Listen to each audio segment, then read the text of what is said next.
What is happening, guys? It is the Brothers Geek Out podcast. I hope you guys are well and safe. Oh my God, this we're coming off the reaction of what we have witnessed today. But G-Man, how you been, bro? Where you at now? I'm good, brother. I'm good. I'm good. I am in Uzbekistan in a city called what's the city called again? How do I pronounce the city name? What city is this? Bukhara. Bukhara. Okay, Obviously, I all right. can't remember it. Bukhara. This is the third city in Uzbekistan that we visited. Eid Mubarak to everyone. Yes, Eid By the Mubarak, way, guys. Eid Mubarak. I celebrate Eid here and do the Hmm. last couple of Ramadan days here. Uzbekistan is beautiful, bro. So we visited three cities. The main city is Tashkent. This is Bukhara, and in between we went to Samarkand. Samarkand. Now Samarkand and Bukhara is mostly Tajik people because the neighboring country. So those two cities have mostly that population. Bro, this country is beautiful, man. I mean, the people are absolutely fantastic, man. On Eid day, man, I have to tell this story. Like I went to go to the mosque, obviously, right? So we're at this very basic, simple hotel. And I told the brother, like, where's the mosque, what time's prayer? He goes, brother, we go together, inshallah, and whatnot. So anyway, he took me to Eid prayer and he took me to a bigger mosque just because it's my first time Eid here. And then after that, he introduced me to a couple of his friends. I uploaded a video, as you saw, that they took me out for breakfast. They fed Oh, me breakfast. They had coffee. And I said, brother, I left my wallet at home. He goes, no, brother, eat, brother, you're my brother. Don't worry about money or any of that stuff, man. I mean, the people here, I can't believe how amazing that was. And I just had this beautiful Eid celebration. Obviously, I've got my wife here. Obviously, she didn't come to the mosque with me or whatnot, but and the family's at home. But I had this beautiful moment with these brothers who just treated me like a brother and just treated me to breakfast, treated me to coffee in the morning, and just had this nice Eid celebration with them. I oh just felt man. so heartfelt, and I was just like reflecting on how beautiful the people are, and it's not just that as well. Like they paid for everything, and he refused to take my money after, and I'm like there's so many things running through my head, and I'm like I'm the one with the money. Like this is the perspective. I got all the money. I'm here on vacation here. They don't want any of my money and all that stuff. It's just brotherhood and celebration and whatnot. And I'm just like, these people are amazing. And I've just tried to self-reflect myself. And I'm like, is it me as an individual, or is it my culture and my mind frame living in, born and raised in the UK, that I would never do that for a random stranger, a tourist or whatnot? Like, it's happened to me a few times traveling, and this is the beautiful thing about traveling to countries outside of, be it the West or whatever, like anywhere, right? Traveling anywhere, right? Where people who don't have nothing, and this is Uzbekistan, it's a very simplistic, Hmm. simple people living simple lives. We're living in certain neighborhoods where we're embedded with the neighborhood, and people just living simple lives, nothing materialistic, none of that rubbish, and they have no objections of just paying for your coffee, paying for your food, and say, "Hi, brother, it's okay." Considering, like I say, from a financial perspective, I'm obviously doing a lot more better than them, but that doesn't mean anything to them. And like, would I do that for tourists? If some tourists came to my country in the UK, in London, would I buy them coffee? Would I? I don't know. I don't think I will. I don't think I ever had that in my head. It'd be like, "Oh, brother, the coffee shop's over there. Good luck." Like, I don't think I'll buy them a That's coffee. not Like, in it's our not nature. in my. That's not in Not British culture. That's what I'm saying. This is what I want to say. Is it British thing? Is it an expat thing? Is it a Western thing? I mean, Dubai. Even in Dubai, you don't get this. I haven't felt. I feel like when you get into that sort of society where it's a everyone for themselves. Dog eat dog. What is it? Also, I can't even Yeah, remember the dog eat phrase. dog world, Dog bro. eat dog world. It's a dog eat dog world. Like, I'm not buying you coffee. I can help you with directions and what. I'm not buying you food. This, like, when I've gone to poor places, I'm not saying poor, not, but in simple people cultures and whatnot. Same thing happened to me, in China when I was in Foshan. Someone paid for my cab ride and all this sort of stuff. Like, it's bro, the perspective is different, and I think that's real. In my opinion, I feel like this is like real humanity, where you just help Mm. each other. But when you grow up in that dog eat dog world, And it's not just the West. It's not just the West. It's major cities, I think. Mm-hmm. You know, Singapore, Hong Kong, Tokyo, whatever. It's major cities. I think that mentality is that. So that, nah, listen, I am not gonna buy you coffee. I'm gonna spend my money on you. I gotta pay my own bills, and I gotta do.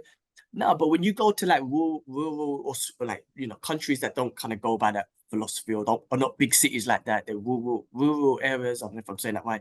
Mm. These people are simple. These people are more like they got humanity. Money, nah, I buy you coffee, brother. I buy you breakfast. Don't worry about that. It's hard, bro. It's a perspective change. This is why traveling, of course, if you can afford it, and I've been blessed to afford it, it's just a beautiful thing. And I'm glad that we picked a country like this. It's amazing. Even even thing like what we're seeing, a lot of our architecture, a lot of historical buildings and mosques, 14th century mosques and all this sort of stuff, and madrashas and whatnot. They're beautifully made, but the architecture is amazing. And when you sit back and look at them, they're way more fascinating than, like, say, for example, the Burj Khalifa or Mm. the Empire State, but all the big buildings in the world. Like what do they have? Like Burj Khalifa as an example. What, you're the tallest building in the world without a plumbing system, by the way. But there's nothing fantastic about it. And what, you light up and put signs and shit. There's nothing fantastic about it, really. It's just being taught. These buildings here, they think about the 14th century and the technology and whatnot they had then, and how grand these buildings are, and the colors and the brick by brick and the symmetry and the individual engraving of the side of like the lettering and the Arabic writing or whatever it is, right? Of the design. That's all man-made. That's a human being back in that time, literally engraving it and in this beautiful symmetry. And this, like, it's unbelievable. Like these are way more fascinating than these new age buildings. Now, maybe in a couple of 100 years, these new age buildings might be maybe seen as historical. I don't know. But if you just think back, like these architectural buildings are way more fascinating than what we have now. I don't know what it is. There's no humanity. That's not the right word. I don't know what it is. Like, It's there's not a tangible. creativity to it. Yeah, there's not tangible feel to it when somebody's built Yeah, something it doesn't feel like it's handmade. Yeah. history. Like, like I said, there's creativity to building these buildings. I'm not putting, and I don't know nothing about architecture and stuff, so I'm not disrespecting it. But what I'm saying is, like, there is way more history and a story to be told by these type of buildings compared to something like the Burj Khalifa or some of those other tall, fancy buildings that we have in the world, right? There's no history on those. It's just tall building, nice. Like, what I'm saying? Like, I don't know. Mm. There's no story behind them. With these buildings, and there's, I feel like there's humanity, there's soul behind them. It's beautiful, bro. So the countries like that, it's very, like I say, simple people, simple neighborhoods, very friendly. Again, very safe. I feel safe. We're in neighborhoods, bro. I'm not even joking. I'm walking around with my wife in these neighborhoods where there's no lights or nothing, right? And I'm talking about open, like, it's a bit grimy, that open sewage sort of things, like in Mm. Bangladesh and stuff like that. The roads are not 100%. But if this was somewhere in the Western world, bro, I'm not walking down those alleyways at all. Right, Mm. we live near Border or farm, and we've gone through what we have in Tottenham, let alone Mm. other parts in New York and all that stuff. Bro, here I'm safe. I feel so safe. I feel so safe. I'm trying to say? Like, I don't feel any sort of threat from anyone here. And again, this is not something like, we think we're on that side of the world, living in the UK, US. Oh, we're so civilized. We're so good to each other. Bro, I would never walk. I mean, okay, I have walked, but like, for walking through Border or farm in the middle of the night with no lights, bro, I'm good. You know what? I think I'm just gonna go round here. Like, I'm trying to say, like, Yeah, yeah, here, no, I'm of course. feeling so safe, man. I mean, we are. It's very the perception, man. When you travel, when you kind of come across these places, of the perception compared to where you live, you're like, wow, there's so much to it, man. So look at again, alhamdulillah, we're blessed to travel. I think it's like, I would use this platform to express what I'm experiencing out here. People should know, man, these places are beautiful, they're safe, the people are beautiful. um I'm not saying where we live is basic. I love being from London and UK. I know there's basic things happening there, but that's Mm. home at the end of the day. It's given me, I don't know, end of the day, my path was chosen by Allah, right? So I had to be in the UK and London to be who I am, to be where I am. So, that's a part of my journey. So I'm not disrespecting it. That's home. It's just like the perception is very different, man. The people out here and whatnot. So, listen, that's been my experience with Uzbekistan. Beautiful place, beautiful people. um I'm so happy. I've had some great memories. You know what I mean? Yeah. It's amazing. So just wanted to share those thoughts on Uzbekistan and the people here in the country. It's beautiful. No, amazing, amazing. Sounds good. No, definitely, man. Definitely sounds really good. And it's all about that experience, bro. It's all I think that's where people don't have that misconception of what it's like to be outside of the bubble that they have created, you know, and fellow Western media and culture, you know. They make you afraid to go to these places. You shouldn't be. And I think that's where you have that instinct of being an explorer and kind of moving forward from there and seeing things on a different level and seeing people in a different level. The problem is that and it's weird, bro, that I'm talking about stuff that you think 100 years ago would have been sorted out, or even 50 years ago, is not. We're still in that era of I'm still different. And we'll talk about that later because episode 5 hit some Yeah, nerves, bro, because the way it made it feel like current world situations right now, bro, insane. Anyway, let's we'll talk about. But I mean, just to touch on that, again, look what you said, and I've said this so many times. I think I repeat myself. We are in the most advanced technological stages of our life. We are the most connected as human beings as possible in regards to technology, and I feel like we're still so disconnected as human beings. hmm Do you know what I'm trying to say? Like I'm talking to you right now. We're doing this podcast right now. For me being in Uzbekistan and you being in the UK, I've been, we've had so many episodes where I've been around and whatnot. That's how connected we are as human beings. But because of, again, leadership and all that sort of stuff, mainstream media, all this sort of propaganda bullshit, it it it disconnects you. You know what I mean? And we'll talk about this when we get to real world issues and other sort of stuff and X-Men episode 5 and whatnot we'll talk about. But yeah, no, I wanted to touch on that point as well because we are connected through technology and it's important that I don't know. I feel like we're connected through technology, but it's still censored. There's still a disconnect. But it's hard to explain. It's hard to explain. I years don't of know. programming, years of systematical issues, years of us being on social media, which doesn't really help as well. Like the reason why I say because you got the negative aspect, but then you got the beautiful aspect because this will be on like social media, YouTube or No, Instagram. exactly. Yeah, So that's what I'm saying. at least maybe somebody will hear my experience of Uzbekistan and be like, oh damn, I didn't know it was that beautiful and those people, you know what I mean? So Mm, that's the beauty of technology and getting to know the world through technology and other people's experience rather than before we didn't have that. But now I don't know. Hopefully, it still grows. Maybe VR and augmented reality. You could put yourself. I don't know. Like nothing can really experience a being here. And of course, this costs money, and people will never want to visit a place like maybe this or. But oh man, I wouldn't recommend it enough. If you want to be around beautiful people, if you want to be around history, and I couldn't recommend it enough. And it just opened my eyes to the region even more. mm. And I'm sure there's more beautiful places and people like this all over the world, right? So it's I don't know. Man, humanity. We'll see where we are in 50 to 100 years. Have we got closer or not? We have got closer, definitely, but there's still a big disconnect considering how close we are. So, and the world events and whatnot has shown that we're still disconnected very much. But Mm. bro, yeah, listen, man, I wanted to share that Uzbekistan experience with you guys anyway. At least someone might hear this. No, definite, man. Sounds good, bro. Sounds really good. How you been though? How's London? How was Eid day at home? Yeah, it was busy, bro. It was full on. I think we didn't get into like 12 last night, and I'm going through work at the moment as well, and so much going on at the moment now with work. I need to. I don't know. I was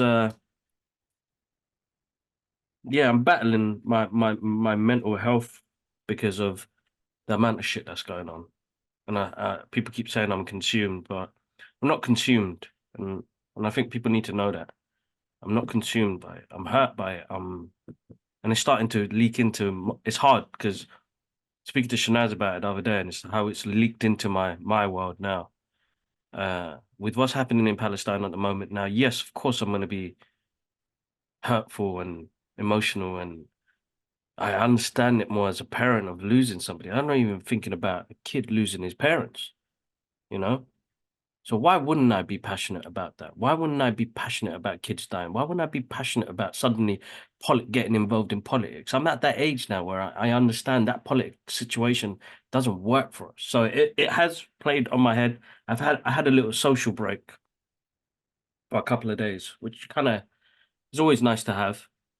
And I've always put out videos where it's just about the work or just good memories. I see social media platforms as good memories, yeah. But recently I've been not ranting, but people are telling me how to be, and I don't think anybody has the right to do that to somebody. When they tell me about me talking about Richie Sunak, he's a cunt.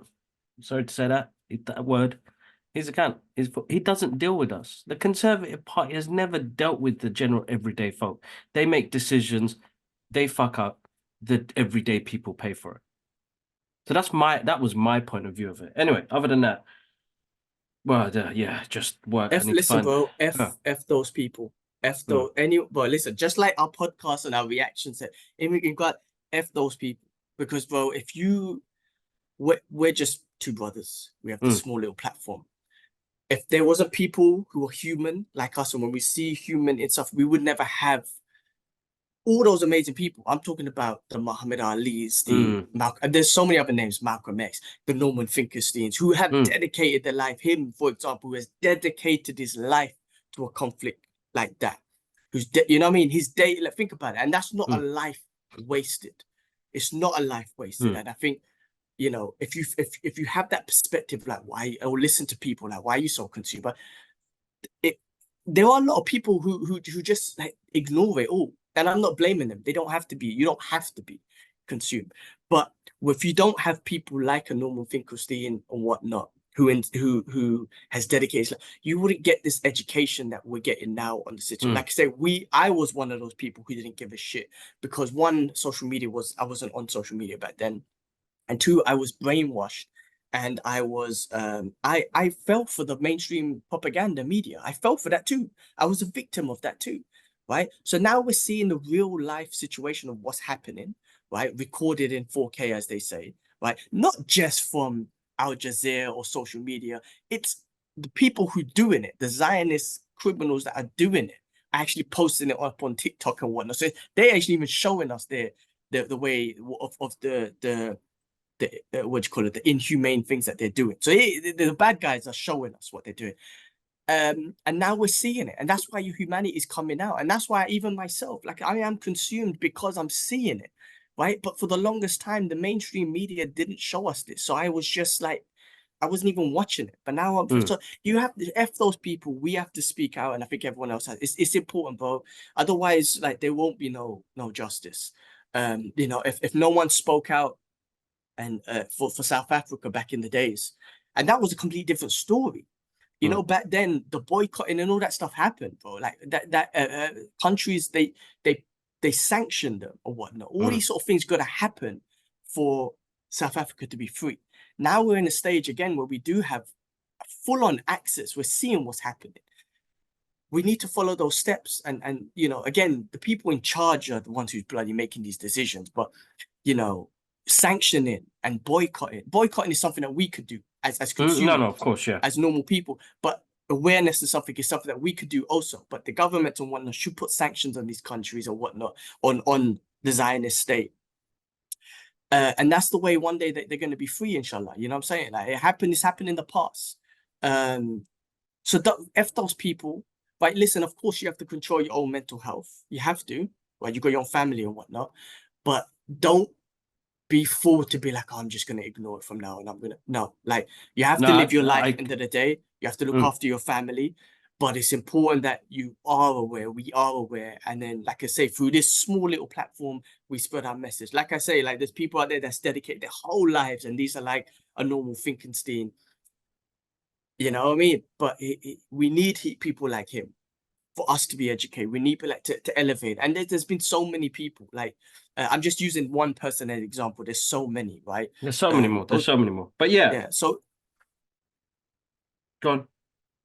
No, I mean, I just wanted to kind of point that out, man. Don't listen to those people. Like I No, I said, from don't. this perspective, from even when you do a reaction to a movie and someone cusses you, it's the same perspective, bro. F them, we're gonna do our thing. No, of course, bro. Of course, of course, of course. But yeah, other than that, getting along, man. It was a nice Eid. It was Nia's first Eid as well. Yeah, just it goes by quickly now, bro. I swear, as we get older, man, the time it is flying by, bro. So it's gonna be one next month. My God, it's Yeah, amazing. where did that go? That went by quick, bro. It shocks me on how quick it went. Uh, but yeah, we good, bro. We're getting there. We've got things to do, and we'll just continue doing them. I think there's loads happening. The ball keeps rolling, and it's how we roll with that ball. And to try and keep some control over it, I suppose. If sometimes it's hard not to, because it can turn into an avalanche. But if we can keep that ball rotating in a good motion, then good things can happen. But people remember bad things come with that as well. Some bad decisions will go with that as well, and it's it's a bit of not even a roller coaster, I would say. It's an unusual one, and I think I'm finding my true self even more now as I get older to stand up for what I think is right and what I believe in and how I put my message across now. Uh, yeah, it's important, and I feel like for a moment you do things because you're given the opportunity to, and we've been blessed with opportunities, which is amazing. But now it's like, okay, what we here for, man? What sort of message we giving out there? And I want people to know that. Like you were talking about where you are now, how the people are there. I ain't buying no coffee for nobody, man. She let alone breakfast. Goddamn, please move, move, move. Like you'd always see because we've been taught systematically to, hey man, don't trust that dude, man. We've been taught that, but we don't realize, there are some humans out. There are a majority of humans out there that are nothing but kind. But now we're putting into boxes, bro. And we thought originally, we came out of that. And I'm sorry, I'm going to get into the real world issues right now. I think we already got into it, so go for it, Yeah, man. like, what happened to All Lives Matter? What happened to, all those things? Like, what happened now? Like, everybody's stepped to the side, bros. It really gets to me. And then that's why I suppose where people are like, you're getting consumed by it. No, I'm not. Because, yeah, you'd put a flag up for France or whatever. But because I'm Muslim, and I'm standing up for Muslim people, you guys are scared. A lot of people are scared, bro. Opportunities. We lost a couple of opportunities due to our thoughts. I don't care, and I've always said that. We've never cared about that. It doesn't define what we do and how we are as a platform. I think that's where people need to recognize that. So opportunities are going to be lost, but what you know, what is you what are you trying to put out there in the world? You know what I mean? I don't want to be that guy that just sits back on the sideline no more. I think I've done that for a long time. And I suppose nobody stood up for us in those situations as well. And the same thing, bro. Western media, I'm victim to it as well. I wish I knew more about what happened in Afghanistan. I wish I knew more what happened in Iraq, bro. You read the stories about Gaddafi and what he did, bro, in where was he? Oh man, it's gone right off my head now. Libya. Libya, bro. They killed that guy off for this main reason. Libya, nobody was poor there. Everybody had a house. There was no homelessness. Education was paid for. They had systematic things in there that were working great for them, and they didn't want that to get out to the rest of the world to think, hold up, Yeah, if my and man is running the he wanted to unite Africa. He yeah, was like, we don't need the US currency. We have all the resources in the world. Africa has all the resources in the world. I think he wanted to do either by gold or mm, just basically unite Africa in one currency there. I mean, bro, he was going to elevate Africa to be the most, like a very powerful continent, which it would it have been, is. and It's it just been is. raped and stolen by everyone else, right? But listen, I'm not saying any of them guys are saints, Mm, be it Gaddafi or, but we all know, like with Saddam, for example, and Bin Laden. This is all facts now. This is facts. This is not conspiracy theory. They were trained and they were friends with the CIA and all that sort of stuff, right? With Saddam, this false narrative of weapons of mass destruction, well, this is facts now. Like you can hear it everywhere. Like this is not conspiracy. It was all made up. He didn't have it. They could never prove it. He never had anything, right? That's facts. And they went to war and killed people. In Afghanistan, they killed 1 million people. This That's is all, insane. yeah, a It's million insane. people. A million. Think about that, man. And we didn't know because of mainstream media. How disgusting is mainstream media? They're part of this whole propaganda and this disgusting regime that's going on now. But we didn't know because we didn't have the social media and all that sort of stuff. There was big protests, I remember. We were young back then. Those big, but I, as a young kid, as an 18-year-old, I didn't give a shit back then. I was like, yeah, whatever. Mainstream media says what it is. I felt very insecure about being Muslim at the time. Yeah, But same.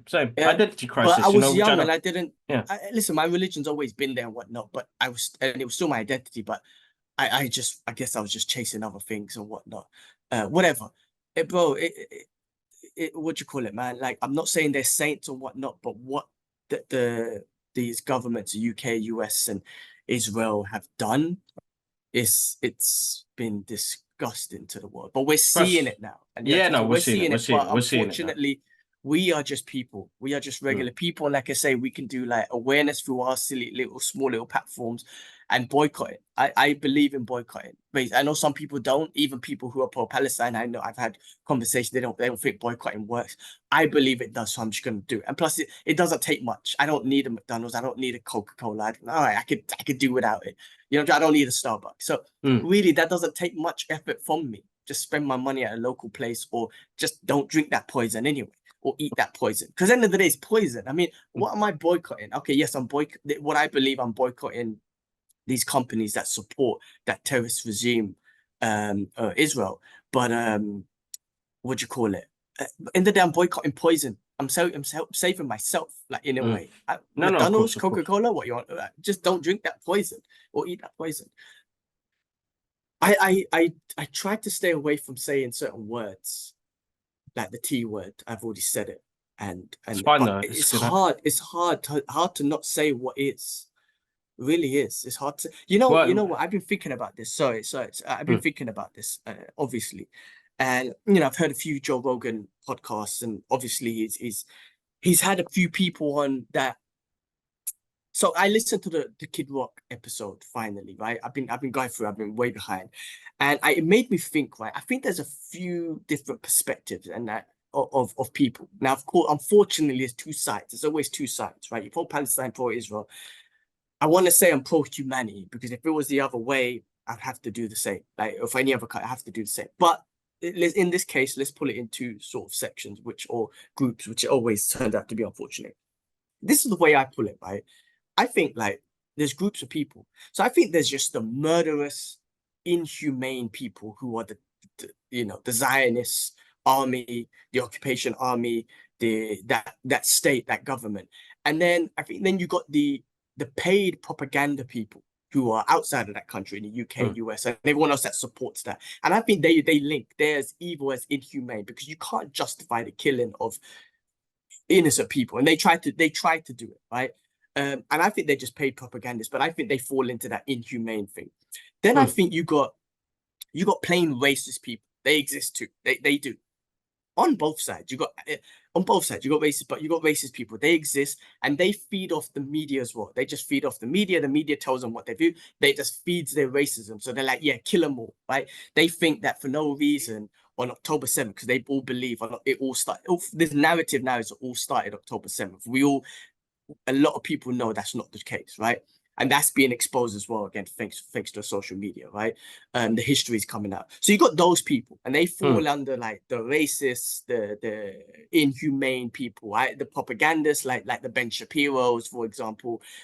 Some other people I heard on Rogan's podcast, and other people that all the debates you see on Piers Morgan, anyone who defends the action, and also it could go on the other side. I have to say, like, if you defend even the actions that Hamas did, killing innocent people, like, again, if you defend that, if you support killing of innocent people, I think you fall it as well as inhumane, right? That's my opinion.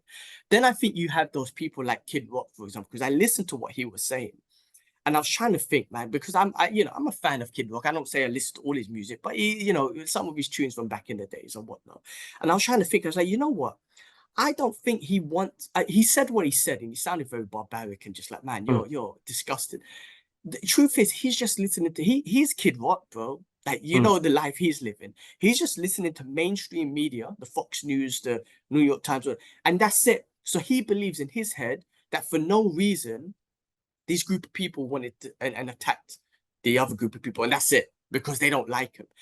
Kid Rock's never going to do any research. He's never going to look into it. That's not his nature. That's not his. So again, the propaganda media is what influenced someone like Kid Rock. So I feel like for someone like that, I'm like, you know what, I don't obviously I don't agree with you, but I feel bad because you're never going to be educated. Now, he was on Rogan podcast. Now, Rogan did explain two of the things about that's you know, that's against international law and all that sort of stuff about just bombing people or whatnot. But Kid Rock's perspective is like, those people hate us anyway. They hate us. That's what the media has been saying, that the Muslim world hates the Western world. They hate our freedoms, all this bullshit.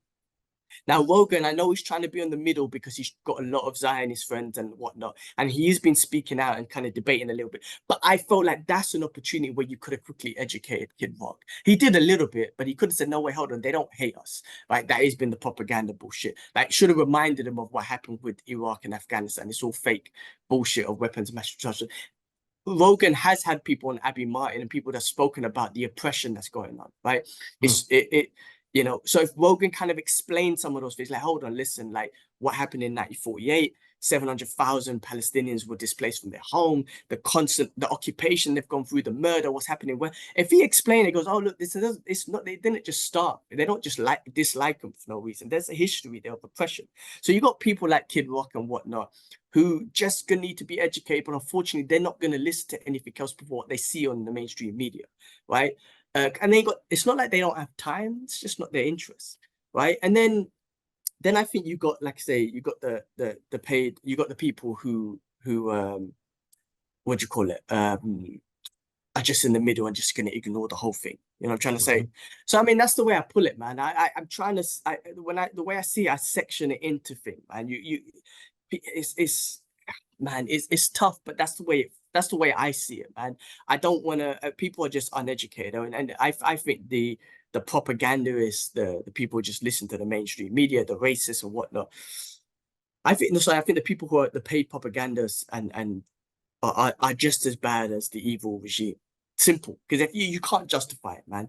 Like they just say the same argument. They just say the same argument. Oh, collateral damage, and that it's disgusting. You can't call killing kids collateral damage. Can't call that. What, 13,000 children?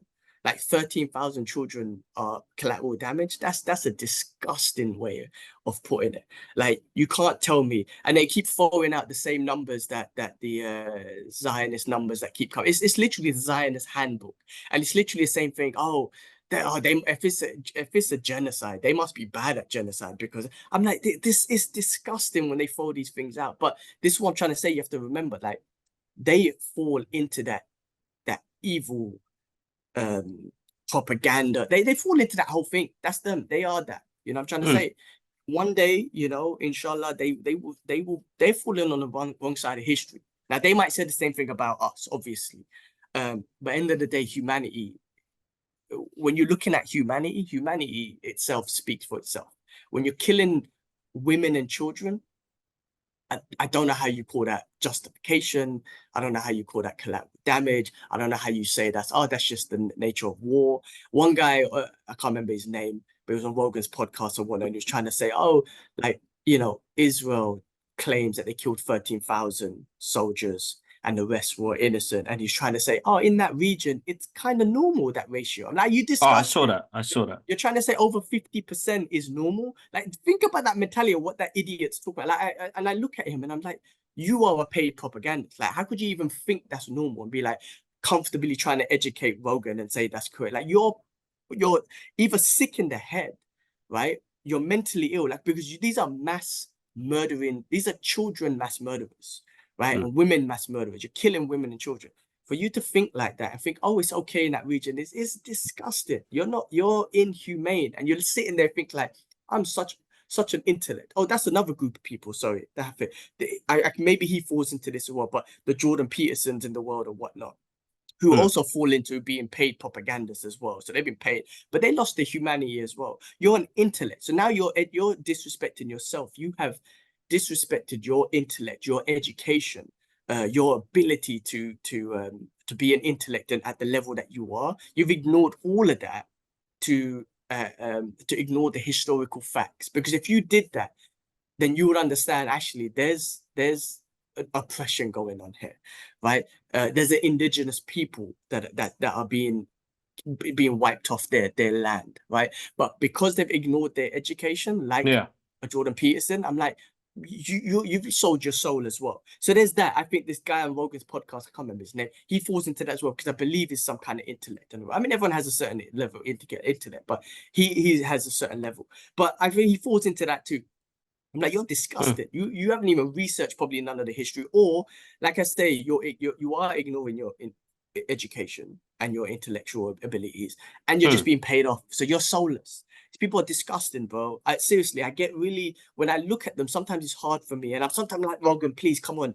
Like, and I know Rogan's talking a little bit, but I feel like I'm like, Rogan, man. I know you've had conversations with Abiy Martin.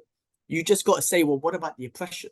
That's why these people are fighting back. It's not just because they hate that group of people. There's a lot more to it than that. And I'm hoping, I wish Rogan would, like, I pick on him as an example because he's my guy and I still listen to his thing. And I know he's trying to speak out for humanity, but I think he's in the middle and he doesn't want to upset his Zionist friends. And he's trying, but come on, man, you've had Abiy Martin, or get those people back on so you're getting the other perspective, because you're not just hearing these idiots saying, oh, they just hate them. And this is a nation. This is how war happens. And it's what happens in war. And we had to do it in World War II. I hate that stuff when you look at the history of war.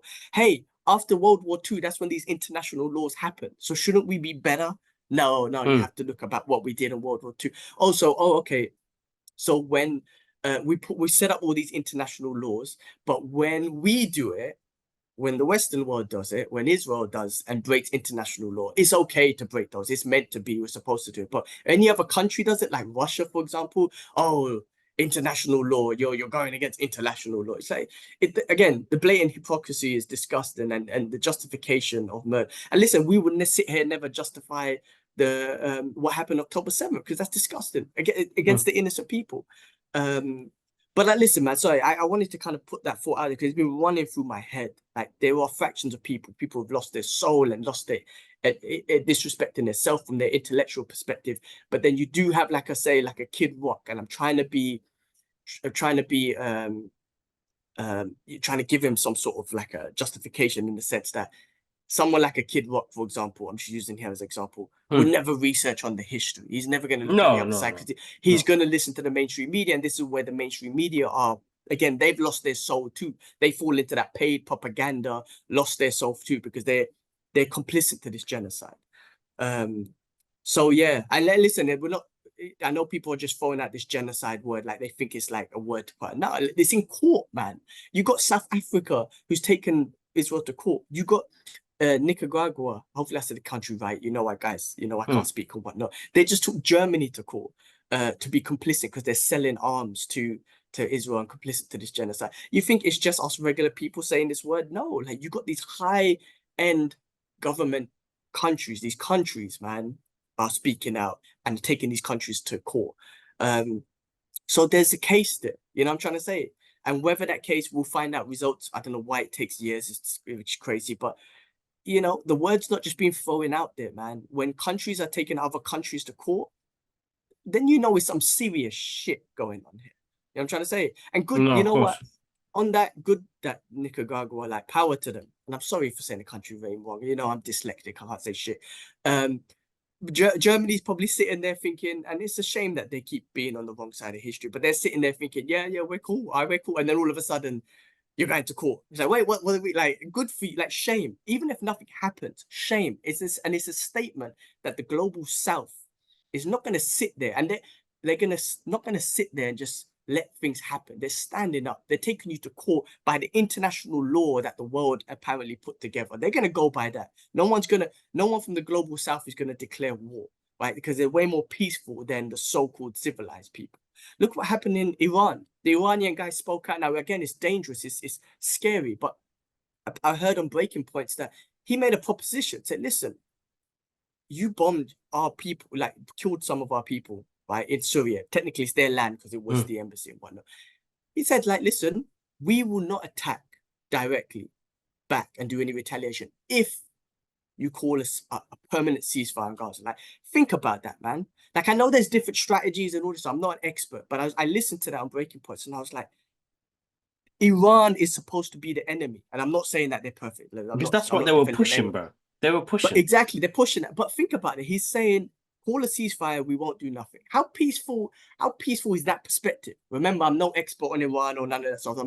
Let's forget all of that.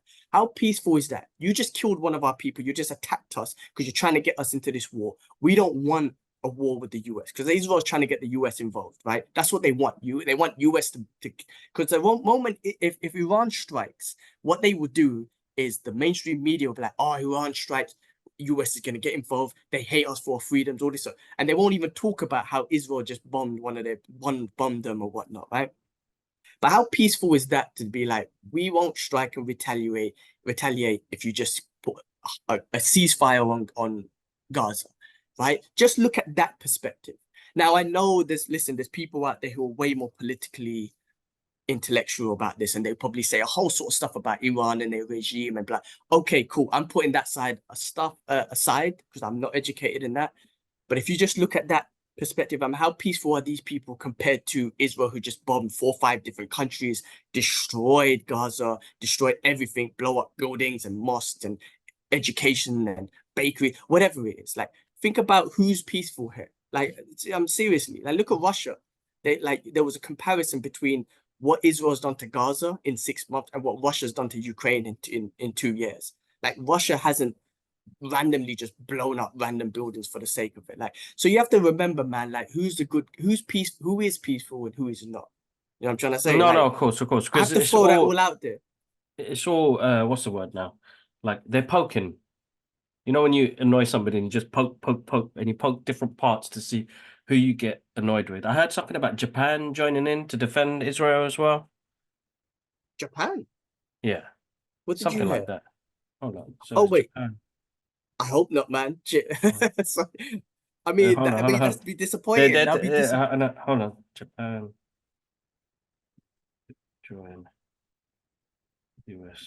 I mean, Defending. I won't be surprised. I won't be surprised because they are, Yeah, US and technically Japan under. announced their Air Force defense strategy. US and Japan announced a military agreement aimed. Yeah, there you go, bro. It's happening. Does it ain't? What do they? What is this? What are they doing? Like, you like joining It'll back them forces or up if what? they. Yeah. They'll defend Israel if anything happens. See, I mean, if that's the case, that's very disappointing. That's very. I swear, does Japan even have an army anymore? I swear they gave up their army. I'm sure they got to anyway. But They got I mean, something. look, It's something to do with it, but it goes. What's it? but I won't. I'm not Biden and surprised Japan because leader Kishida announced strong defense ties in its state visit. China nuclear fusion space blah blah blah. it might be about Taiwan. That might be about Taiwan, like, because I don't know. It Defending might the be about Japan. China. No, it was. They said it in the title, man. They said it was defending Israel. Oh, Anyway, listen. All I I'm don't know, saying is, guys. Yeah, look into it. Yeah, I mean, but that's disappointing. Like, but yeah, that'll be disappointing. Like, but there's some of them countries are under the US thumb. Really, no, I know. I mean, We'll drop another nuke on you, innit? again, look who's the peaceful ones. Look who's the ones who's trying to avoid the war. Look who's trying to. And again, there's so much politics and whatnot. I know people can smash this what we our narrative with the whole regime thing, but I'm just like, all right, well, look at these little fractions of peace. Um, otherwise Iran, what I mean, if they wanted to, they could be like, all right, we're gonna retaliate. And the guys made threats, and that's scary as well. But Mm, I don't know, man. Listen, it's tough because I'm not like, how do I put it, man? People say, "Oh, you're a conspiracy theorist. You're against." Nah, I'm not against that. Like, we don't want the regular people don't want war. And mm, when you got countries that are just bombing other countries indiscriminately, and those other countries are like, "Oh, we're not going to retaliate. We don't want to retaliate," but then they keep bombing them into a war. Who's the bad guys? Who is exactly. seriously? Who is the bad guys? No, exactly, bro. All right, guys, listen. We've It's tough, man. It's tough, man. I it's say some very shit hard. here. Sometimes I think about not saying it just because of, like I say, my work and all that. I'm not like this is gonna go viral and shit. I'm not expecting that to be. Um, But you know, where I work, opportunities, like I said, we've already lost, considering the Mm. opportunities that we get and how hard we try to get them. It's hard. It's hard not to. It's hard not to just say anything. I mean, people might be, this is the Brothers Geek Out podcast. Why are you talking about this shit? Again, guys, we should have said it from the beginning. Could have skipped all of this. But how could you not? How could you not have a little platform and express it? Like, you know what I No, mean? Like exactly, it's exactly, exactly. I think it's the maybe in the important part, but beginning, yeah, I don't know, people like know you could anyway. put People like know if you get I know, bored, move to the other side, and then you can get the yeah. pop culture stuff. And everybody knows the people that do listen, the people that do come on, are the people that are returning, and either they do like listening to our thoughts regarding real world issues, or and how we are doing and how our mental health is. Then I don't think we have people that come to the podcast who just listen to what we say. And you know what? Shout out to the guys in Lebanon and Egypt. Was it Egypt? Yeah, bro. You How guys are crazy is smashing that? it. Even though we're We in like that. censored, We're in the top 300s of podcasts, bro, in the Middle East, which is amazing. Lebanon, that shocked the hell out of me. When like yeah. in the Except Habib, fucking trolling me all the time. Al Habib, the one in the on the always trolling me on freaking WhatsApp and YouTube. whatnot. That's not trolling me, bro, on YouTube. Yeah, stop trolling me, man. Let me react how I'm gonna react, man. This is how I react. Like I keep saying to him, if it doesn't make me react, I'm not gonna react. But yeah, shout out to Lebanon and in the Middle East. Can't believe we're in the top, because if you think about it, man, I swear there's millions of podcasts in At any 2.8 country. million podcasts. Yeah. In that So region or in the world? It could be in the and no, region. I think it's in yeah. What in no, I think in like it's massive, bro. Anyway, it's like 2.8 billion podcasts or something, bro. I know it's billion, but it's in the millions, bro. Yeah, there could be a billion, but I'm pretty sure there's a billion. Yeah, but you know what? You're right. There could be a billion podcasts now. I didn't even think about that. There's probably a billion YouTube channels and whatnot, and Yeah, you know, true. Instagram. I know there's over a billion Instagram channels and all that sort of stuff, right? Technically, that's all certain content out there. I mean, yeah, now shout outs to them, man. Shout outs to them, and yeah, and if people are listening, and hopefully, you know, they enjoy all of what we got to say, man. Hopefully. Inshallah, bro. Inshallah, man. Listen again, At least we say so guys. anyway. At least you know I'm not gonna lie. I'm putting his name out there. That Khalid, DJ Khalid is like I say, he is the most useless Palestinian on this planet. I don't give a shit. That idiot's got so much. To this day, he hasn't said nothing. And not even But that's what he says. forget Well, to equal. this day. Yeah, exactly. He's a loser, man. Bare people are calling him out. Not even me. I'm talking about other rappers and all this sort of stuff. It's Oh like yeah, this yeah, yeah, fool bro. keeps shouting out about being Jamaican and whatnot. He's having people carrying him because he's got new Jordans and whatnot. You fucking use. See, I'm trying not to swear. Notice I haven't sworn until now, but that idiot made me swear. He is a useless. He falls into that. He falls into that. In my perspective, that evil thing, and he is a Palestinian. He is useless and I hope he gets boycotted. I don't wish this on. You know what? Actually, I do, because he falls into that. I hope he gets boycotted. Nobody listen to his music no more. And I don't f think they him, do man. though. Like, I don't think they do. yeah, He's I think he's still got like millions of followers on Instagram. He should get unfollowed. He should be boycotted. He's the most useless Palestinian on this planet. If he ever tries to shout out Palestinian again, one of those Palestinian brothers should just slap him. Say, get out of here, man. Get the fuck out of here with your. I don't know. I have more, not hatred. I think he's just useless. The most useless Palestinian on the planet. Put it that way. he won't, bro, because he'll lose everything he's got, and that's the problem. Once you associate yourself with what his industry, Kanye West speaks about it. He's done, bro. He's done, son. He's done. That's He's disgusting. That's taking money. disgusting. You got other people like the sisters, the Hadid sister, Bella Hadid Mm. and whatnot. They just opened up video Palestinian video productions called Watermelon Studios or Yeah, something yeah, like yeah, that. yeah. I'm following them. Yeah, and shout Really out to cool, them, bro. man. Yeah, and Yeah, like there's some Palestinian brothers, I think in Sweden or Switzerland, who made up their own Coca-Cola. I'm like, you know what? I want to support these businesses. I don't yeah, give a yeah, shit. yeah. I want to support. I don't know. Hopefully they get out there, man. If I see a Palestinian cola somewhere, I'm buying that. I'm gonna support. I don't care. I'm supporting that. Like, nah, man, to have that kind of platform and be Palestinian and not say nothing, you're useless, man. You're a useless dude. Live your life, lose everything. Okay, cool. Keep your money and whatever. Live your life knowing that you are useless. You are You're a disgrace, man. You're worse than the Zionists, man. I Oh, swear to he's you, no, you you know are what he is, bro. worse. He is coward. Straight coward, bro. He is Straight coward, coward, bro. man. He's I coward. don't give a Listen, shit. he's useless. Yeah, I think that I Jamaican would guy. I You would saw love that to video? slap him. Listen, I don't want no violence. I would never. I would like to slap his fat. Like, sorry, I shouldn't fat shape. But I'd love to slap his face and watch it jiggle and like. Yeah, man. I'd love to give him a Palestinian slap, and I'm not even Mm. Palestinian, but just dish and watch his You stupid. know what? Somebody said that to me. You're not Palestinian, and you're a Westerner. Why are you getting involved for? That really annoys me. And I was like, you know what? I could slap you right now, but I'm not. I'm not in it for the violence. I've never been in it for the violence. It's always been. It's about that caring about humans and caring about others. We're not taught that in the Western civilization. We're taught let's dog eat dog, do the work, make somebody else's dream come true, and and you suffer and try to just get through everyday life. That's how it's been taught. And I feel like even with me having a platform, and bro, and not many people engage anyway. I think the problem is people care about, and I think I've fallen out of that was because originally I used to care about what I was putting out there. But then I realized, hey, I ain't influencing nobody, bro. I can say whatever the fuck I want, man. I'm gonna say it how I feel, how I've grown, and what I've become as a man as well. That this is not right, you know. So I'm gonna use my platform to help others if I can. If I can help people donate money, if I can help people help somebody else. And I think that's where we go wrong. You know, we forget to help one another. And you said that at the beginning of the podcast was helping one another. But yeah, guys, That's it, man. go to Yeah. our profile. All the donation links are in there, guys. Help the people of Palestine, and let's try and make this a better world for all of us, man. And we only speak the truth on it, man. I really want more conversations about stuff like that. So hit us up, tell us your thoughts, and let's go from there, man. All right, bro. Let's get into the geek out news. We'll put this in the Yes, description so we can at least people can get straight to this. But listen, man, this is we're going to talk about X-Men 97 episode 5. Spoiler alerts if you guys haven't seen it. I'm sure you've seen it by now. Bro, I am sad right now.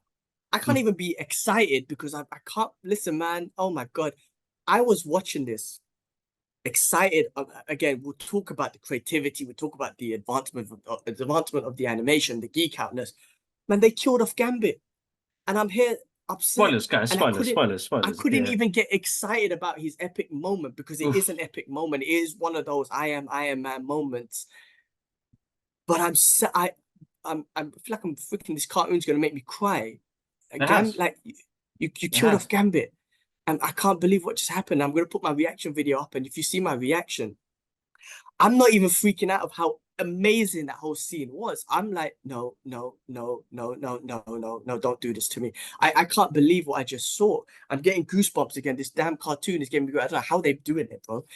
Bro, I'm sad right now, man. I can't believe what I just witnessed. And I'm like, I don't need an X-Men movie no more. By the way, I'm just gonna You find know I what? don't need I don't need a mutant movie no more or anything under that shit. Just Like the continue MCU, this. continue this, bro, because Write this better. this is absolutely how did I don't know how you know I have to say this, man. They picked up from where they left off, and I have to say it's only got better.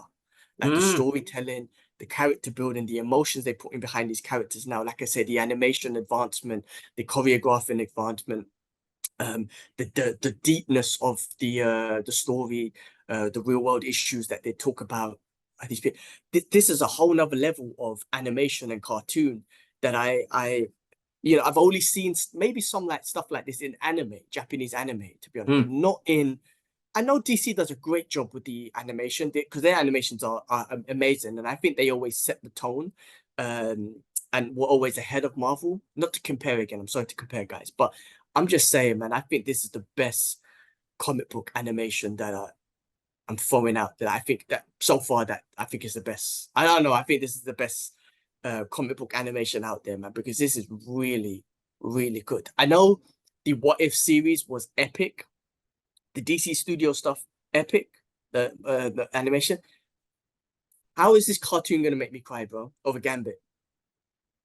This is taking me to another level, and I don't even know if Magneto's alive, and that was emotional too. But what happened to Gambit, I, bro? Bro, listen, it's good writing, bro. Good writing, and how you fit all of that in like a 30-minute episode? Yeah, give us great action scenes. The action scenes in this was insanely good, bro.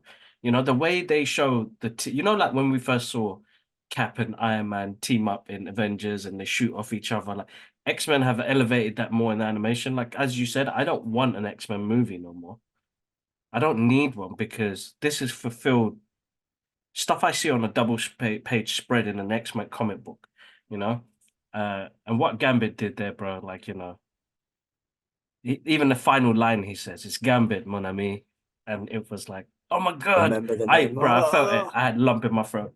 Because the previous episode, uh, which was a good episode, Jubilee one, which is, you know, you find out more about Jubilee, but even the previous one with uh uh, what's her name, man? Jean Gina Grey. Scott, Oh, and find out about the clone, and then you know the disease that Nathan has, and Scott having to accept the fact he's gonna have to let his son go. He walked away, and I felt emotional for the baby, bro. What Sinister was doing to the baby, and I was like, oh, man, this is too much, man. What's happening? But they keep elevating these episodes and and it feels like a comic book, bro. It feels like I because a comic book should take 30 minutes to read. If you're reading a 24-page comic book, double spread action, and yeah, they absolutely smashed it, bro. They brought a lot into it, a lot of real world issues as well. You know, we're talking about Palestine, bro. Genosha is based on that, bro. See the way they got bro, attacked?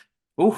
bro, when Magneto said, I can't remember the exact word, but he said something about the report or whatever said to him, like, you know, a nation doesn't normally, a decent nation doesn't normally elect a terrorist as their leader.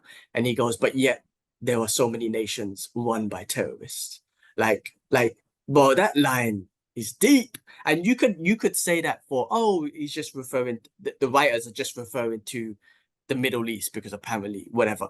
But that's the world, Mm. right? That's the world, right? You know, I'm trying to say that was a I deep. think the writers did mean that. I What? don't know, bro, because yeah, you never know. But you know, Disney's under the, Disney is, Hmm. you know. So, but that was a deep line. However you take it, man, such a deep line. But listen, man, the way he can touch Rogue, I love that little backstory because I wasn't familiar with that little backstory, whether it's from a comic book or not, like that relationship or whatnot. And his electromagnetic field can Hmm. protect him from her absorbing his powers and whatnot. That, bro, that was deep, man. Yeah, man, they that build between them, Rogue just going mad, like, bro, they really putting out the emotions through these Hmm. characters, man, through cartoon animation, facial features, and power levels and sound. But it's amazing, man. Cartoons making me feel emotional. It's crazy. Listen, bro, it's so Um, good. Even have you noticed, like a lot of the animation is based on their eyes as well. If you look at their eyes when Magneto talks, you know, they've set the scene really well with this man. They came back strong, and it's interesting. Just to go a little bit off topic, that the fact that sorry guys, give me a second. I feel like Disney have got this really good thing with causing controversy before something kicks off. Now, we originally found out the original writer or producer had a OnlyFans account or something. Disney said good night. And then, bro, that created buzz for people like, excuse me, let's go check this out. You know what I mean? I feel like Disney are good with propaganda themselves, bro. oh, they're Uh, marketing geniuses, man. Come on, marketing geniuses. Be it is they propaganda or what, but they marketing geniuses. They did that well, bro. I just feel like it elevated the show and the anticipation of people jumping on the bandwagon and checking this out one time because I was cracking up, But I, bro. Listen, I think it's but I really think good. in no, just to kind of say something on Mm, that. Listen, you're gonna get all of us from 1997. We're all in anyway. mm. Um, I think they might, they're gonna get like new audiences and whatnot. But I don't know if the new audience can relate unless they go back and watch all the others because this is more sentimental to us because we watched this as a kid.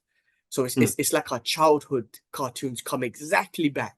It's not different. It's not a remake. It's not a a human adaptation. It's exactly the same thing, right? But obviously Hmm. they've changed it enough to pull on the heart. They've changed it enough to adapt it to like this day and age of storytelling, of animation, um, and to pull on our heartstrings. Like, how could I Hmm. be a 40-year-old man crying over Gambit, who's a fictional character? It's an animation. Why am I just about to cry on that? I'm not gonna lie, I almost felt a little bit like Endgames, right? Hmm. You know what I mean? Like with Iron Man, I almost felt a little bit like that. I'm like, what? Why is this? Why are you doing this to me right now? Why did you have to take? I don't, bro. I'm not ready to let Gambit go right now. I swear No, to you, bro. same here, bro. Same here. That was so Already emotional. episode 5. He already had his heart broken, bro. You know what I mean? Oh, it's Oh such man. a it's such a good show. Um, I suppose the nostalgia of it gets us, but the writing is really good and it's connected really well. And they've brought elements from the comic book as well. They're using the mythology, bro, which is a key important thing. They maybe not have used it 100%, but they're using it. And I think that's the key thing that they lost in some of the movies that came out, you know, previously.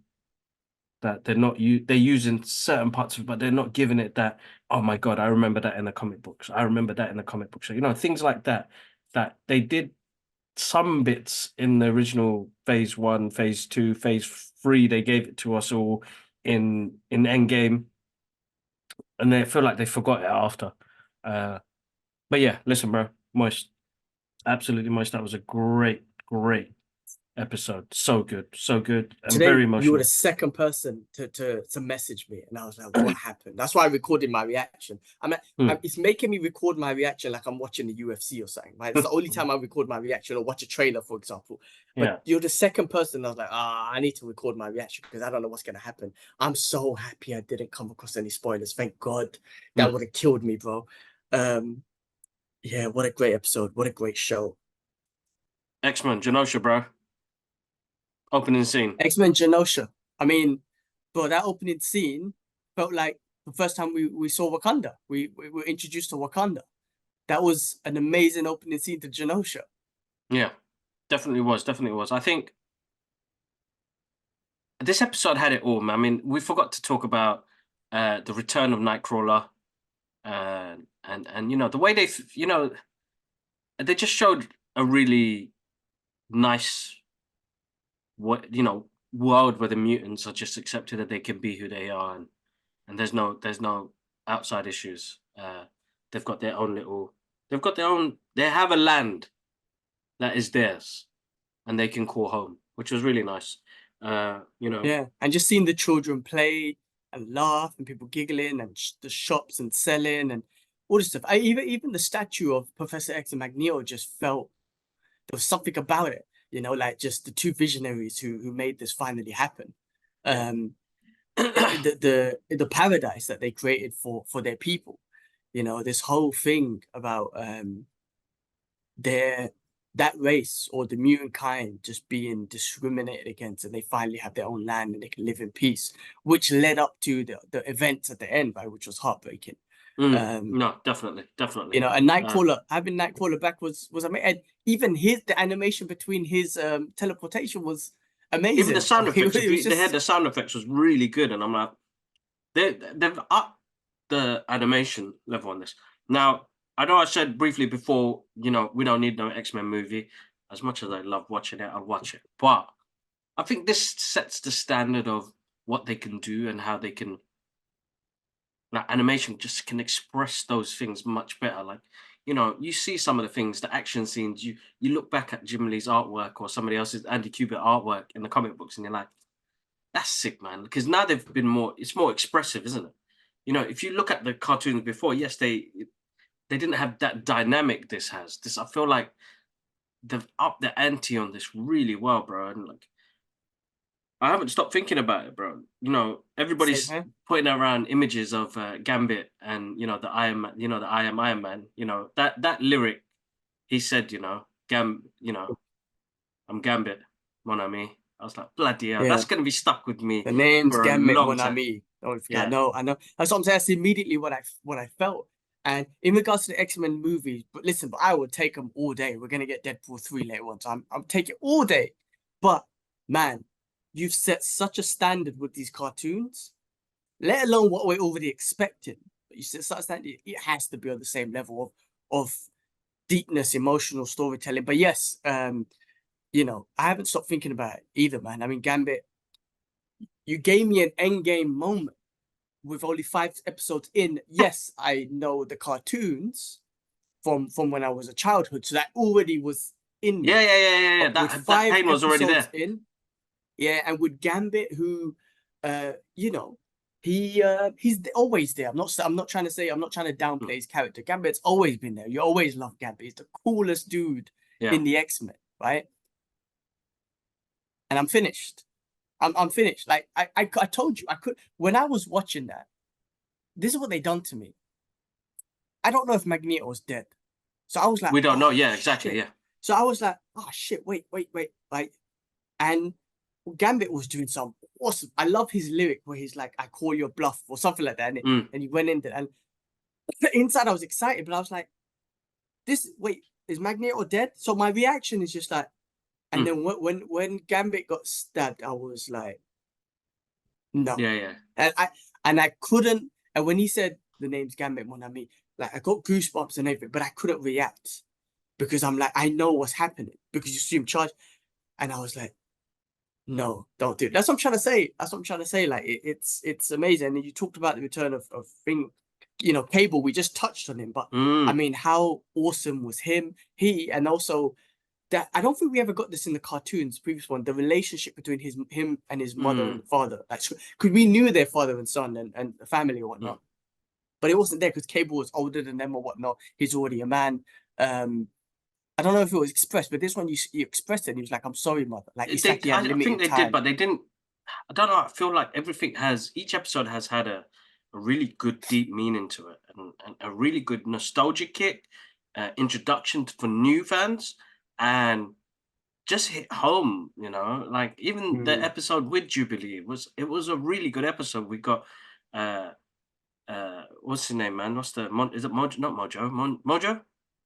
Mojo, yeah, the big Yeah, the Mojo. Yeah. So you had that involved, and he was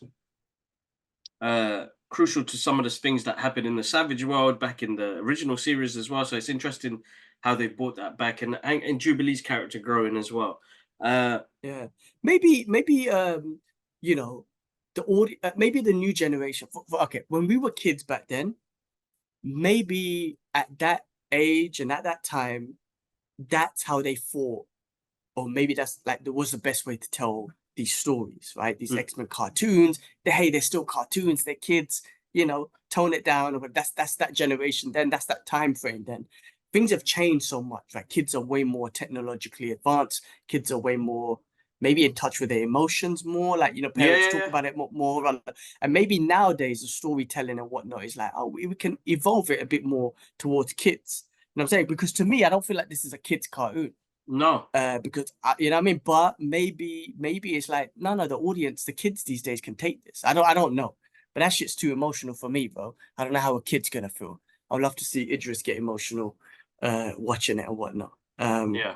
I don't know, or maybe they are catering for us 40-year-olds who watched this cartoon back then, and they're like, no, this is catered towards that audience, so they're gonna get this story. They're gonna get this emotional character building and deaths and all that sort of stuff. Because I can't remember any deaths in the original cartoon except some of the bad guys. Well, No. Yeah. Sinister never died or whatnot, but I can't remember any deaths. And already Charles Xavier is dead.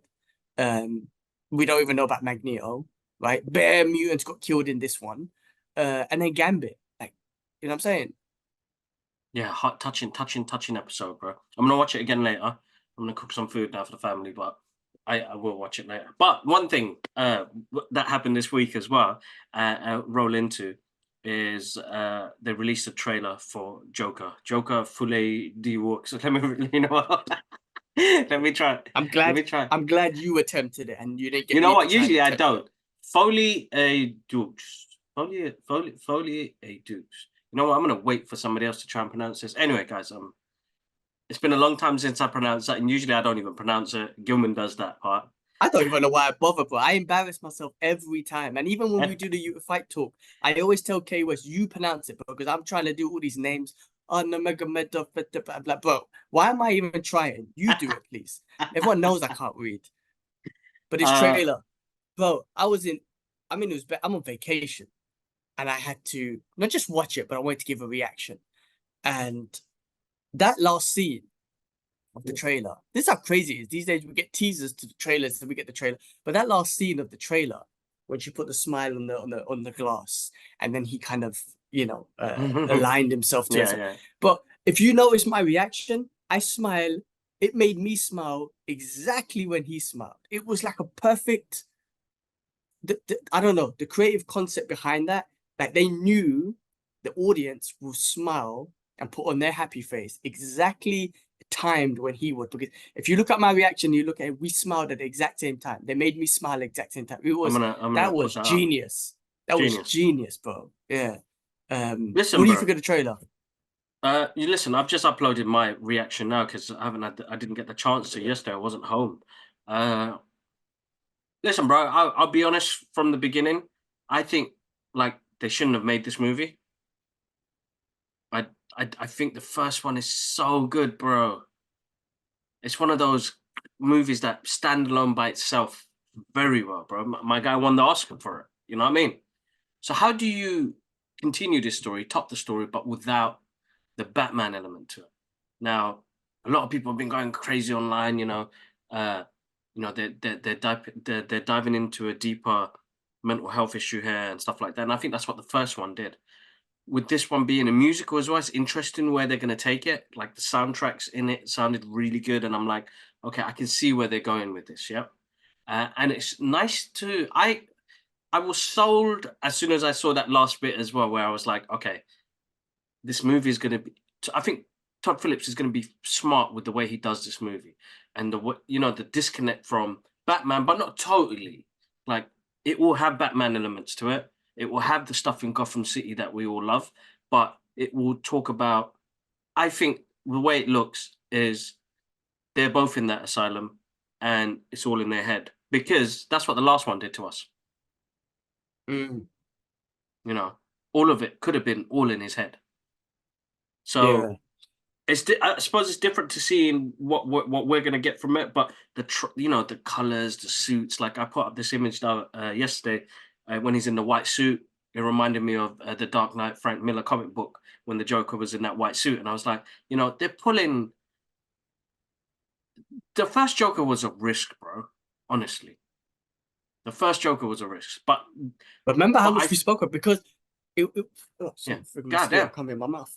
But we spoke about this a lot because there was a lot of pressure, and not that yeah. there had to be, but there was because of Heath Ledger's Joker and that Dark Knight, which was so good.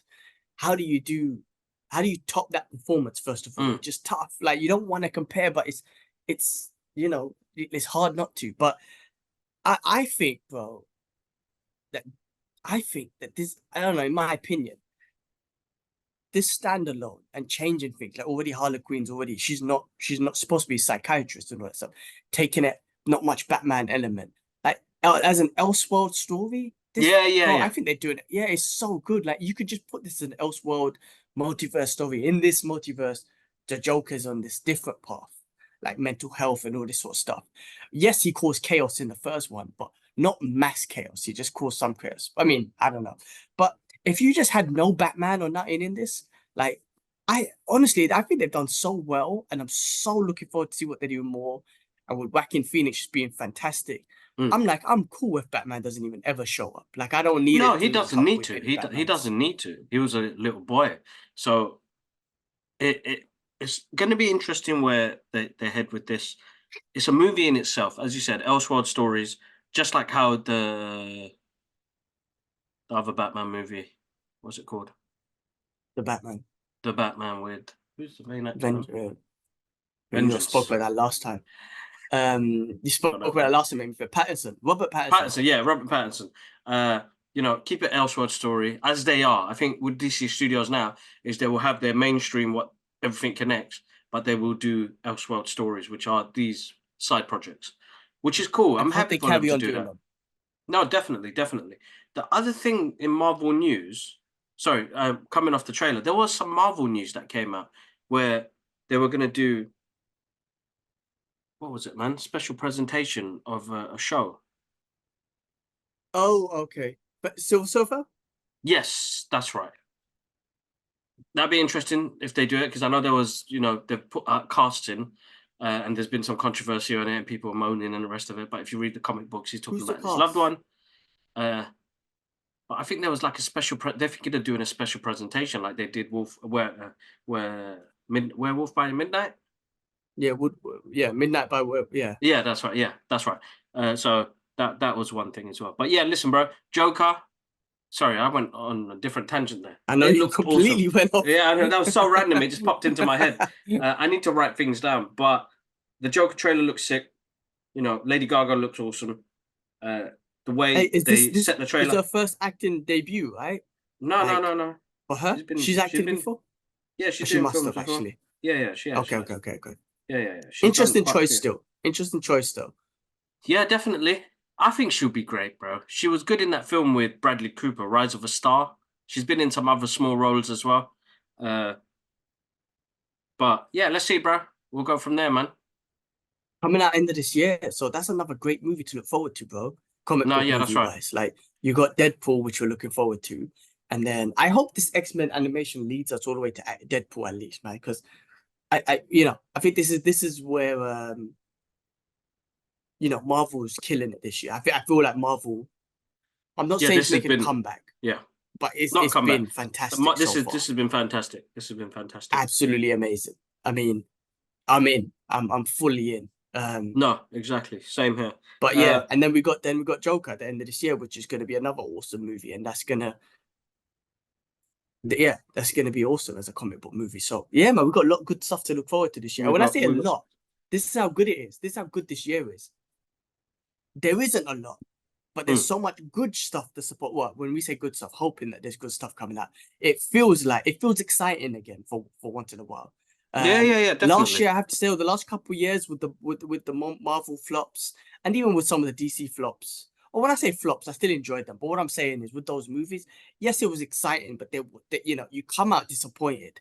This time, I'm just like, I'm like, there's not many coming out, and you're just like, I can't wait now. You got me going again. So Yeah. that's the feeling you want from the audience, I believe. No, of course, bro. Of course, definitely, without a doubt. Uh, it's always good hype when something comes along and you're like, yeah, I'm on this. So definitely, I am as well. So, but yeah, we'll look forward to it. There's loads coming. We just got some bad news, man. Found out. What So happened? not bad news. Sorry. So yeah, it is bad news. So Park Row in London is closed down. Oh, that's the DC thing they used to go to, the Mm, Batman thing. mm. Ah, that's a shame. Yeah, two Why and is a half that? years. Business?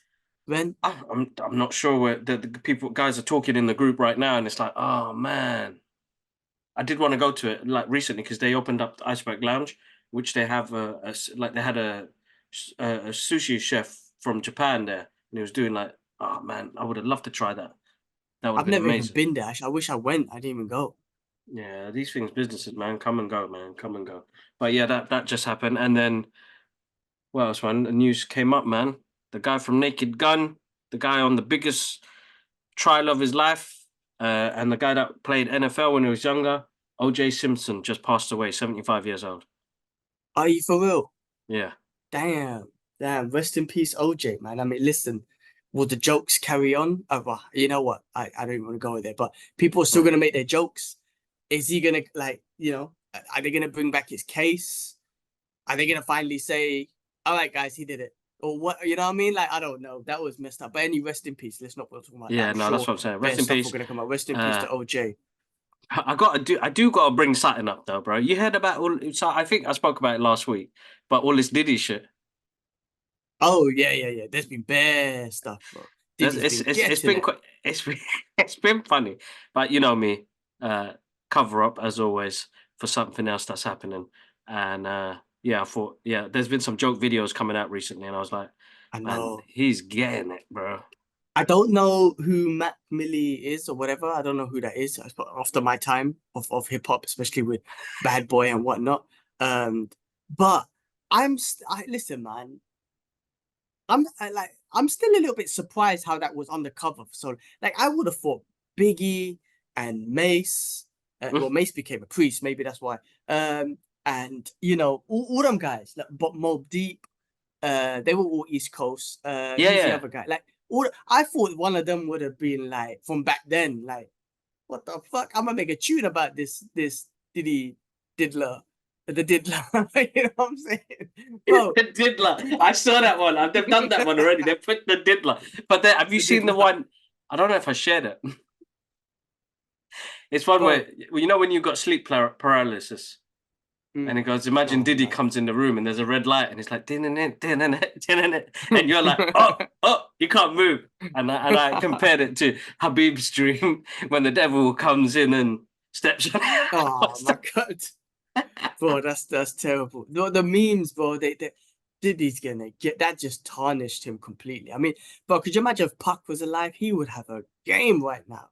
Like this in the shit. Bro. Maybe not, maybe he's immature. It would have been mature. I'm surprised, like, you know, the West Coast hasn't come out and started dissing him anyway, but I guess that's old news. They're not gonna bring that up. But oh my god, what a tarnish, man, on his career.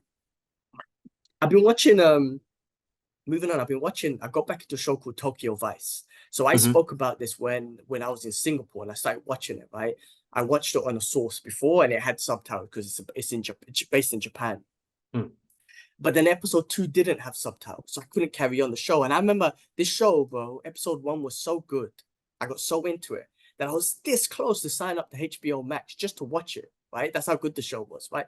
But I gave up on it. I didn't sign up and I was like, I left it. Now I've got a new source and every episode has subtitles and I got back into it. But there's rarely a show that makes me leave my phone, that goes on for nearly an Mm. hour and that makes me not touch my phone to check Instagram or WhatsApp or whatever, right? But this show does that to me. Like I'm so in that I don't even check my phone when the show's coming on, when I'm watching the show, basically. And it's awesome, bro. It's like it's this reporter from the US who joins um a Japanese publication, and he's kind of getting deep into the Yakuza world and kind of reporting it. And you just see like loads of the things that the control, that stuff that he's getting, like the publication is controlled by the police and what can go out. Certain members of the police, he's got to get in there with them, and they're controlled and obviously corrupted and whatnot. But the certain, even the non-corrupted ones, like the way he's got to get in with them to get the story and whatnot, getting himself involved in the Yakuza. And there's so many other things, bro. There's so many other things, but it's such a great show. Like it talks about all of that stuff and different Mm. characters' perspectives, from reporters to other people who's come to Japan and doing their own thing. And then you got the Yakuza and then the police officers, and just a whole different perspective on how they interact with each other. And their thoughts around it. It's really amazing, bro. It's hard to explain it without watching it, but it has me really engaged in this That's show. So really good show. I recommend it, man. Tokyo Vice. Tokyo Vice, guys. You heard it. Check it out. Let us know your thoughts. Yeah, I mean the other show I've been watching, obviously, I've been keeping up with Shogun. I have to be honest with you, Mm. right? That one's been a bit hard to follow, and I Mm. do check my phone. Like, it hasn't got me so much fully engaged. It's a great show visually, and I think there's some historical elements that are accurate and all this sort of stuff, and the costume design, everything's amazing. But Yeah. one, I'm getting lost a little bit in it, and two, Mm. I don't know, I can't, I don't know. I think maybe because I'm lost. Mm. It hasn't really captured me that much to. I'm watching it to finish off, and I enjoy it enough to watch it, but I'm not like, you know, Amazed by it. as yeah, I'm not. There's something, and this is my opinion. It's my opinion. I'm just not as amazed as for this show as some of the others, or Tokyo Vice or whatever. Maybe it's just my perspective on what I enjoy and what I don't. I guess I'm not saying it's crap though, because it's still enjoyable enough to watch, and there's some epic scenes in it and whatnot. But yeah, I'm not fully in. Not fully in. All right, cool. Something I've been episode 2 and I haven't finished it off yet, bro. And same thing. I think at the beginning I was excited because of, you know, samurai culture and the rest of it, and then slowly episode 2 kind of slowly started to draw me away. I do want to finish it. I do want to watch it. It looks amazing, bro. But I feel like the story that they're trying to bring in with these Portuguese, Spanish, and that part of what happened in that rural area time, it's a bit disengaging. I feel like you don't need those. That's I don't know. I don't know. Something's It's part of disconnected history. about As far as it. I Mm, understood, it's a part of history, right? So it's like I guess that's what they're trying to express through this story. mm. So it's like they have, I guess they have to pull it in, but there's something disconnected, and I don't know what it is. Again, maybe it's just our opinion and what. Listen, man, we're just two 40-year-old guys who about to cry over X-Men and animation. So maybe that explains it all, bro. So I No, don't true, know. true. Bro. And obviously I've been on vacations. I haven't seen anything else. So I've just kind of kept up with X-Men, and like I said, Tokyo Vice. Me and the missus, we watch an episode every night out here since, we're not nighttime ravers or anything. So we get back Mm. early and we'll have a watch an episode of that. So that's it. I was only two things. I haven't seen anything else. No, same here, bro. It's been busy time. Yeah, it's been a busy time at work, life in general. So I try and catch what I can, but X-Men is an easy 30-minute watch that I can pop to a side and watch. But I haven't, can't think of anything else.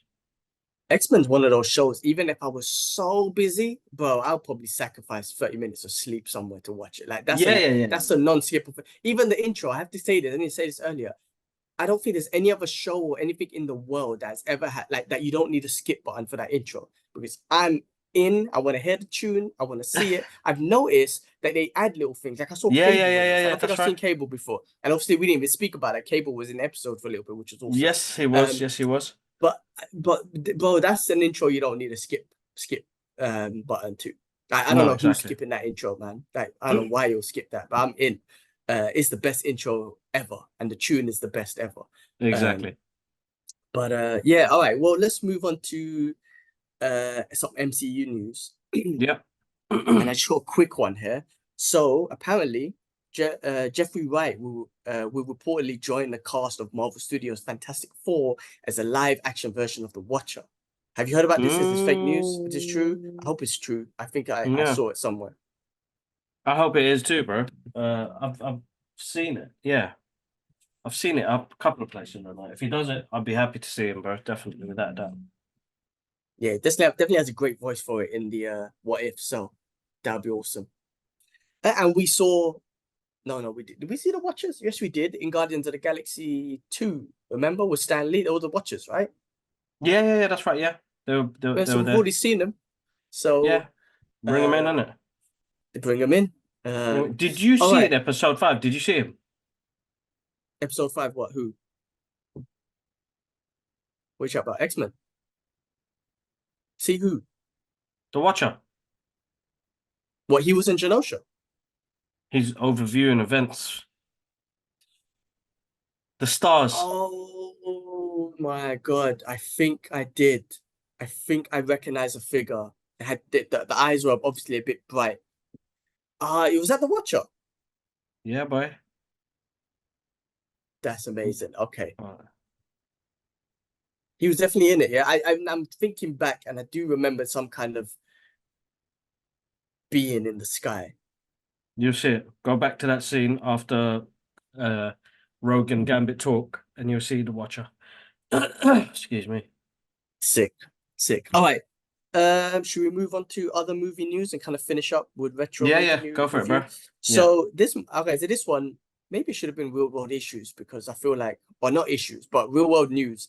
But Jackie Chan, the legend himself, turned 70. I can't believe that he Mm-hmm. turned 70. I know. Of course we have to age, so it's not like I can't believe it, like he's someone that doesn't age. But anyway, just hope he's with us for a very long time. Legend, grew up with him, turned 70 years old. I know I learned in the Asian in Hong Kong and China they don't like him Mm. because of his ways. I get it, but still love him. Still love him. He made my childhood with the kung fu movies and whatnot. So happy birthday to Jackie Chan. Um, what else? The Mummy will return to theaters on April 26th to celebrate the 25th anniversary. So if you're a fan of the old Mummy movie and Yep, that's um, right. what's his name again? Why have I gone blank? The Brendan actor Fraser. Fraser come back so he's come back in the last couple of years and whatnot. So it'd be good to see him back when he was in his element with the Mummy movie, which was actually really good. That Mummy movie was awesome. No, it was a good film, Um, really good. all right, Brightburn. Remember that movie? Yes, yep. Apparently the sequel is officially in the bin, so that's not going to happen. Ooh, Apparently, okay. so that's a shame because that movie was great. That was almost like the Red Sun song. It was like a Superman movie, I guess. Mm, A Superman adaptation of what happens when things don't go as we thought it could happen. So anyway, that's in the bin, but that was actually really good. I really enjoyed that. Danny DeVito and Arnold Schwarzenegger, who are working on a new project, which is awesome.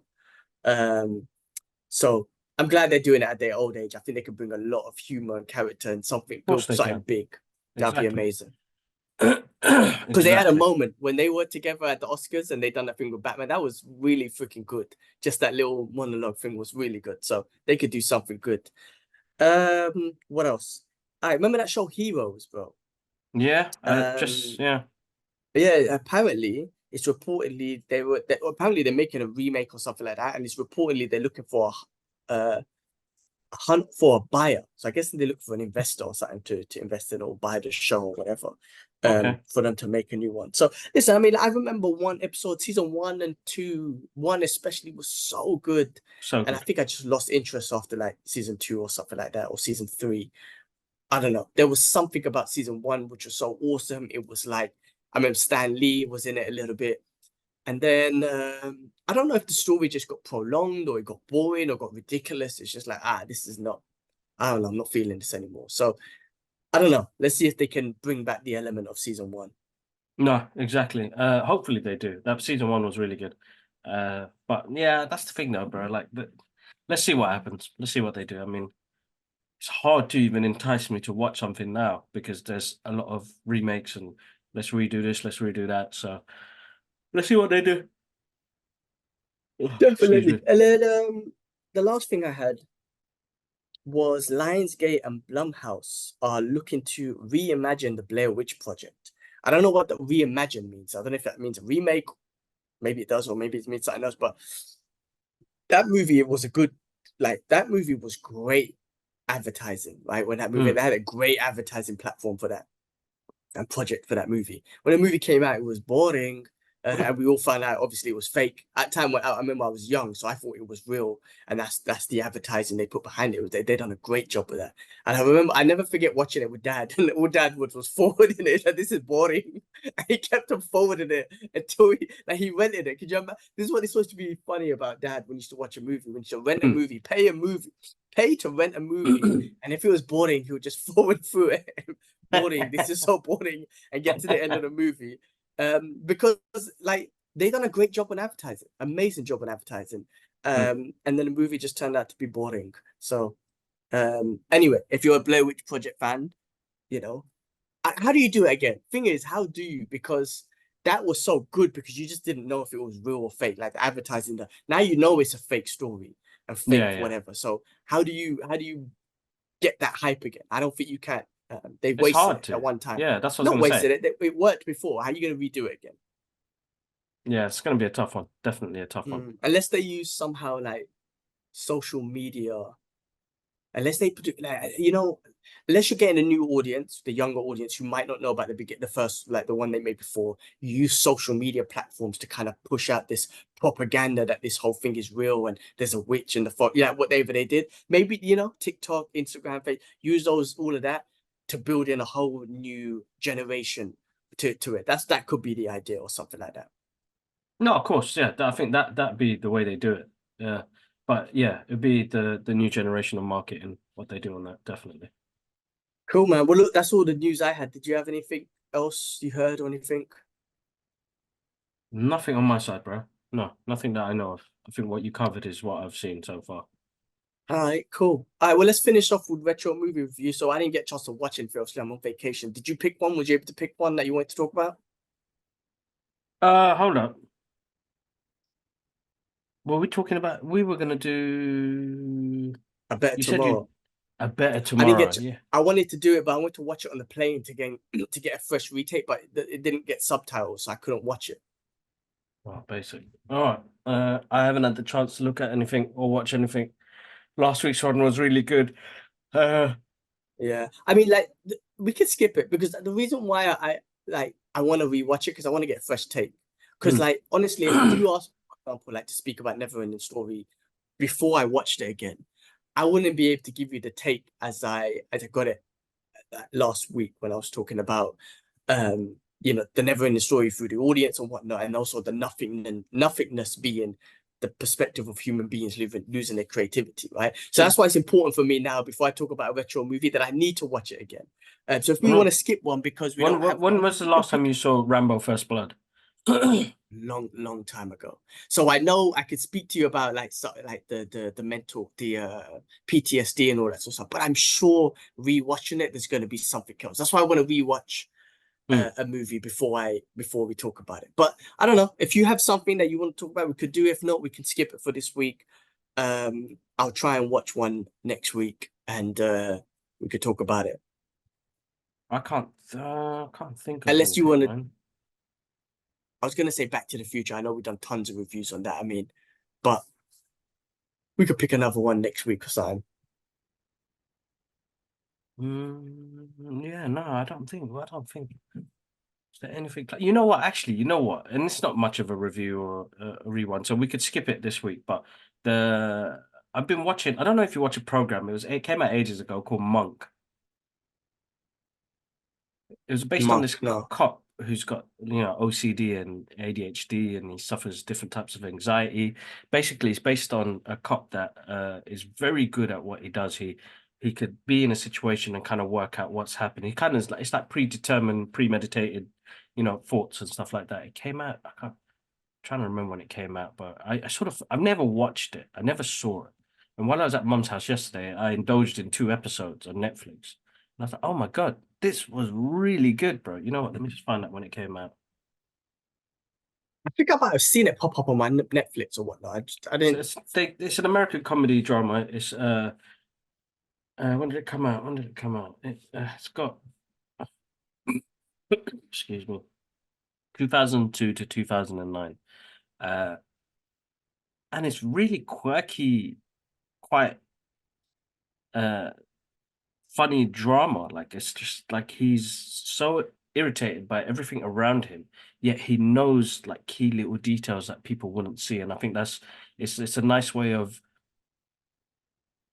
showing people that suffer dyslexia, anxiety, ADHD, or any type of like autism, you know, how powerful they are if you're putting them in the work environment, which is very difficult in itself because they say it in the police force, like, he doesn't fit in and he does his own thing. But he does pick out on amazing things. Like, yes, he's not going to be how I am, but he sees things we don't see. So we do need him on the case. And he sees these key details that I wouldn't even notice. But there is some funny moments in there. And it's like, oh my God, you know what? I haven't seen a show like that because it reminded me a little bit of Quantum Leap. So there's a scene in there where he's getting chased by the bad guy. So he's touching lampposts, he's counting the lamppost as he's walking. He's one of those guys, yeah. And he gets to the road and there's a guy in a car, like ready to kill him, one of the mob guys. Because he gets into the road in the crossing and he was like, oh, I missed that pole. So the car's coming towards him. And he goes back to count that other pole, so the guy misses him completely. And then he's like, "Oh my God, that guy just tried to kill me." But as he's running away, my guy's still trying to count the poles. We just mentioned that scene. I saw that trailer on Netflix. Now I know exactly what you're talking about. It's got that comedian, like, can't remember what Uh, he was in. He was in Men in Black, is it? Remember he gets yeah, yeah, headshot yeah. off? Was that guy? Yeah, yeah. That's it. Tony Shalhoub, who plays Adrian Monk. He's been in quite a lot of films. He plays a lot of Arabs in bad guy movies. Uh, it's a shame he got typecasted like that. But this is really good, bro. Like, I first two had to check episodes it out. in. Okay. They've got it's 8 seasons, so they've got a lot of episodes, but very, They very say cool like so far. people who have ADHD and autism are like superheroes.